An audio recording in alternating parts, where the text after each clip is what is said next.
Assalamualaikum warahmatullahi wabarakatuh. Selamat pagi, salam sejahtera bagi kita semua. Om Swastiastu, Namo Buddhaya, salam kebajikan. Sebelumnya, mari perkenalkan nama saya Christina Arinugrahini dan rekan saya Nur Indah Wulandari.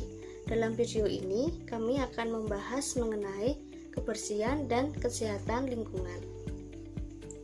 Dalam pembahasan kali ini kita akan dibersamai oleh Saudari Cecilia Novina Dianika.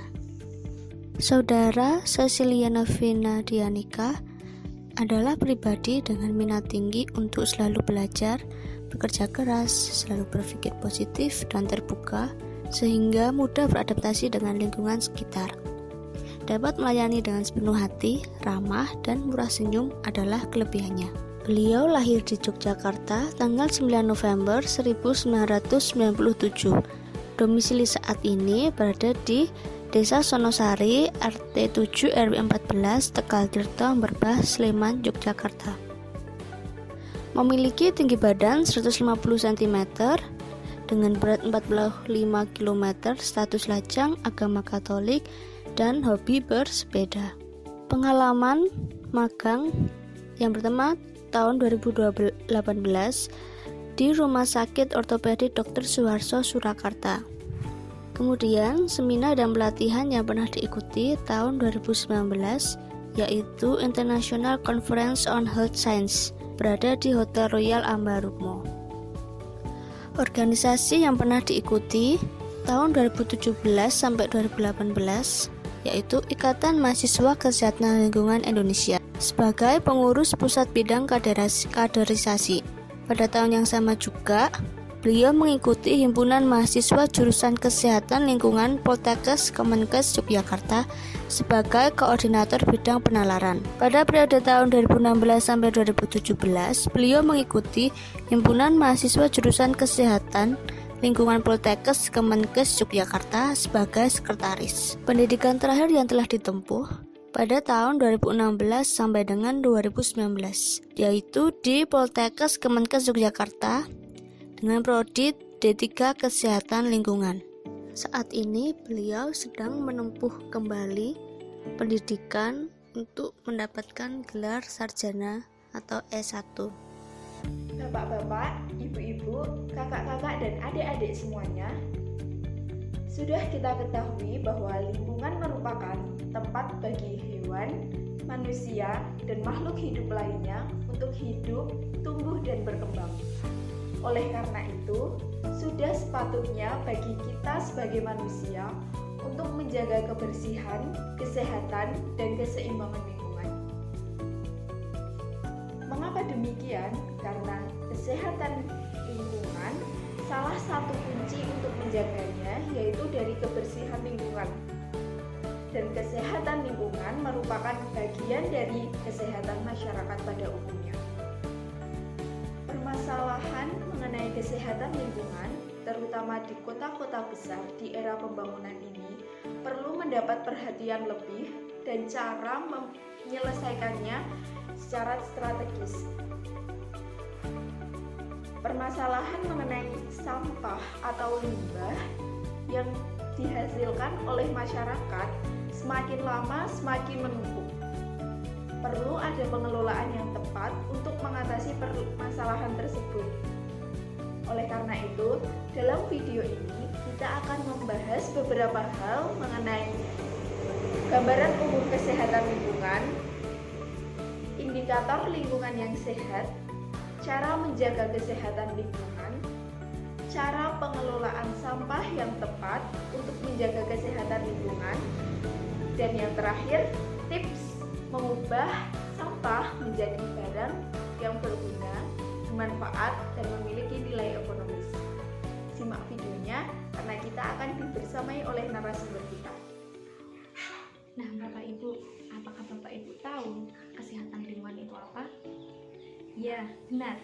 Kesehatan lingkungan adalah suatu ilmu dan seni untuk mencapai keseimbangan antara lingkungan dengan manusia, sehingga tercipta kondisi yang bersih, sehat, nyaman, aman, dan terhindar dari penyakit. Menurut Departemen Kesehatan Republik Indonesia, terdapat beberapa indikator lingkungan sehat. Yang pertama, rumah tangga sehat, akses air minum, jarak sumber air minum dengan penampungan air kotoran, fasilitas buang air besar atau jamban, luas lantai, dan yang terakhir adalah pengendalian lingkungan. Kemudian, ada sesuatu yang disebut dengan PHBS. Apa itu PHBS? PHBS adalah semua perilaku kesehatan yang dilakukan karena kesadaran pribadi sehingga keluarga dan seluruh anggotanya mampu menolong diri sendiri pada bidang kesehatan serta memiliki peran aktif dalam aktivitas masyarakat. Perilaku hidup bersih dan sehat juga ada di tatanan rumah tangga. Menerapkan perilaku hidup sehat di rumah tangga tentu akan menciptakan keluarga sehat dan mampu meminimalisir masalah kesehatan. Manfaat dari PHBS sendiri antara lain, setiap anggota keluarga mampu meningkatkan kesejahteraan dan tidak mudah terkena penyakit. Rumah tangga sehat mampu meningkatkan produktivitas anggota rumah tangga. Nah, kemudian apa sih salah satu aspek yang ada di PHBS tingkat rumah tangga? Salah satunya yaitu pengelolaan sampah. Sebelumnya, apakah Bapak Ibu tahu apa itu sampah? Nah, betul. Sampah merupakan sisa kegiatan sehari-hari manusia dan atau dari proses alam yang berbentuk padat yang belum pernah terolah sehingga belum mempunyai nilai manfaat. Sebenarnya, produsen sampah yaitu diri kita sendiri loh. Rata-rata setiap orang menghasilkan sampah kurang lebih 1 kilo per orang per hari yang terdiri dari 17% sampah plastik. Nah, sampah-sampah yang dihasilkan oleh diri kita itu ada jenis dan komposisi sampah masing-masing loh. Yang pertama adalah sampah organik yang terdiri dari 50% sampai 60%. Sampah organik terdiri dari sisa makanan, potongan sayuran, dedaunan, ampas teh, kopi, kelapa, kulit buah, kulit telur, serbuk gergaji kayu, dan lain sebagainya. Kemudian ada sampah non-organik dengan 39,5% sampai 49,5%. Sampah non-organik terdiri dari plastik, kaleng, botol, logam, bisa berupa besi, tembaga, dan yang lainnya, kertas, karet, dan yang lainnya. Kemudian ada sampah B3 atau bahan berbahaya dan beracun yang intensitasnya kurang lebih hanya 0,5%, yang terdiri dari baterai, lampu listrik, kabel, spare part elektronik, kaleng, botol, bekas pembungkus insektisida, dan bekas kosmetik. Nah, ada beberapa karakteristik sampah berdasar klasifikasi. Yang pertama adalah garbage atau sampah yang terdiri dari bahan organik dan memiliki sifat segera membusuk atau sampah yang biasa ada di dapur. Rubbish, sampah yang terdiri dari bahan organik atau anorganik yang tidak berubah sifatnya, seperti kaca, plastik, kertas, logam, dan yang lainnya.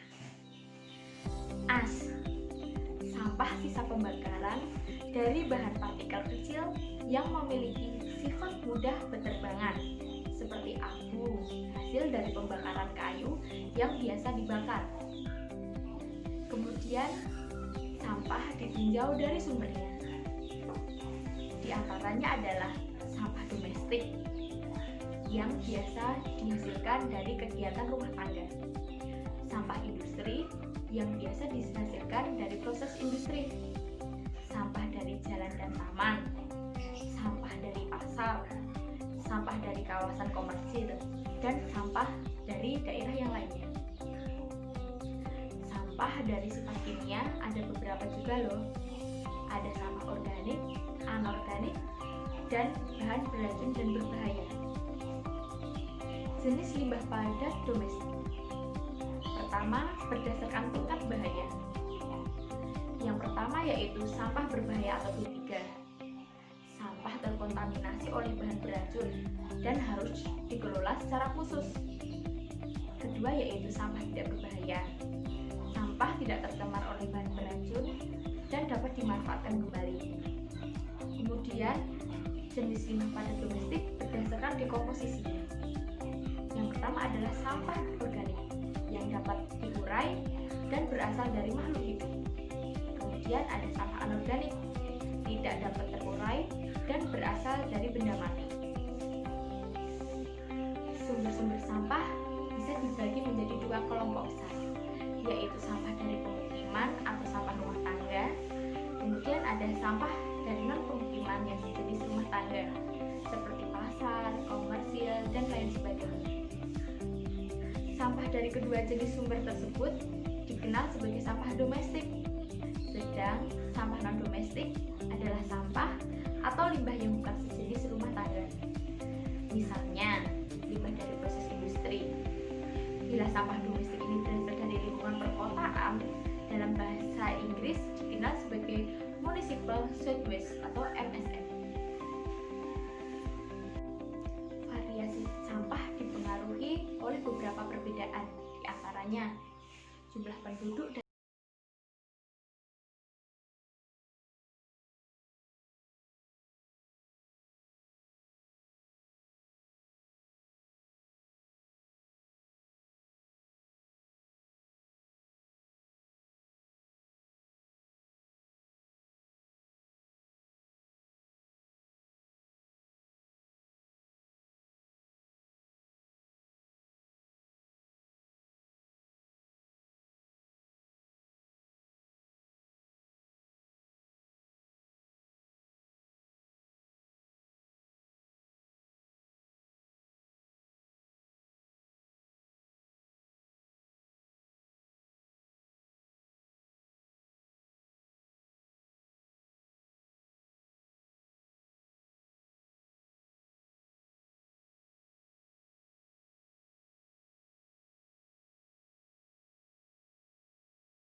biasanya melakukan penimbulan, kemudian dilakukan pembuangan atau pemusnahan. Ini adalah model konvensional atau tradisional tanpa pengolahan. Nah, biasanya Bapak Ibu sekalian juga membuatkan suatu tempat pawuhan atau suatu lubang yang digunakan untuk membakar sampah. Ada juga yang dibuang ke sungai atau parit atau saluran irigasi. Nah, ini memiliki dampak negatif, yaitu terjadinya asap, bau, pencemaran penyumbatan, pendangkalan sungai, bahkan bisa menyebabkan banjir. Nah, ternyata pengelolaan sampah model ini sudah tidak layak lagi loh. Ada beberapa model pengelolaan sampah yang biasa dilakukan oleh masyarakat. Yang pertama, model di pedesaan. Biasanya masyarakat melakukan penimbulan, kemudian melakukan pemusnahan atau pembuangan. Ini adalah model konvensional atau tradisional tanpa pengolahan. Pembuangan atau yang biasa disebut dengan pauhan dan pembakaran, ada juga yang membuang di sungai, parit atau saluran irigasi. Semua itu menyebabkan dampak negatif, diantaranya terjadinya asap, bau, pencemaran, penyumbatan sungai, pendangkalan sungai, dan juga banjir. Pengelolaan sampah ini sudah tidak layak lagi. Kemudian model selanjutnya yaitu model perkotaan. Unsur-unsur yang ada di perkotaan adalah penimbulan, penyimpanan, pengumpulan. Setelah dilakukan pengumpulan, biasanya ada dua macam, yaitu dengan cara pengangkutan, ada juga yang diolah. Kemudian yang terakhir adalah pembuangan akhir. Yang ketiga adalah model mandiri dan produktif, dengan unsur penimbulan yang kemudian dilakukan pengolahan atau pemanfaatan. Penerapan teknologi tepat guna, yaitu dengan menggali potensi lokal. Munculnya ide, tidak ada sesuatu pun yang tidak berguna, kemudian sampah di TPA selalu dinanti kedatangannya. Nah, ternyata sampah-sampah yang dihasilkan bisa digunakan lagi loh. Di antaranya bisa dijadikan pot.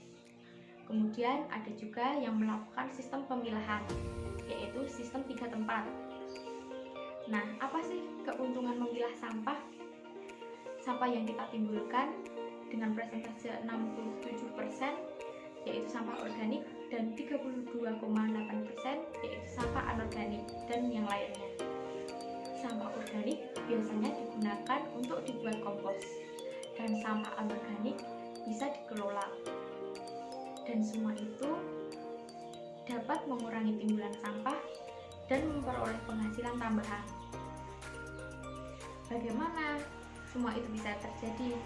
Ya, semua sampah yang telah dikelola dan dikumpulkan berdasarkan jenisnya dapat dijual kembali untuk dilakukan daur ulang, atau juga dapat dibuat kerajinan yang nantinya bisa dijual. Ada beberapa produk hasil olahan yang dari sampah loh, seperti yang ada di gambar berikut ini. Bagaimana Bapak Ibu sekalian? Sampah-sampah yang biasanya kita buang begitu saja, ternyata bisa kita ubah menjadi barang yang menarik, bukan? Ayo kita kelola sampah dengan mengubah sampah menjadi rupiah. Nah, sudah kita dengarkan bersama bukan penjelasan dari Kak Cecilia mengenai kesehatan lingkungan? Apa kesimpulan yang dapat kita peroleh? Kesimpulan yang dapat kita peroleh dari penjelasan Kak Cecilia tadi diantaranya bahwa kesehatan lingkungan merupakan ilmu atau seni untuk menjaga keseimbangan antara manusia dengan lingkungan. Bagaimana cara menjaga keseimbangan tersebut? Yaitu dengan menerapkan pola hidup sehat. Apa tujuannya? Agar tercipta lingkungan yang sehat, bersih, aman, nyaman, dan terbebas dari penyakit. Jangan lupa, perlu adanya pengelolaan limbah atau sampah yang tepat untuk menjaga kebersihan lingkungan. Sampah atau limbah juga bisa dimanfaatkan untuk menjadi barang yang lebih berguna dan mempunyai nilai ekonomis. Sekian Bapak Ibu video mengenai pembahasan kebersihan dan kesehatan lingkungan. Semoga bermanfaat. Terima kasih.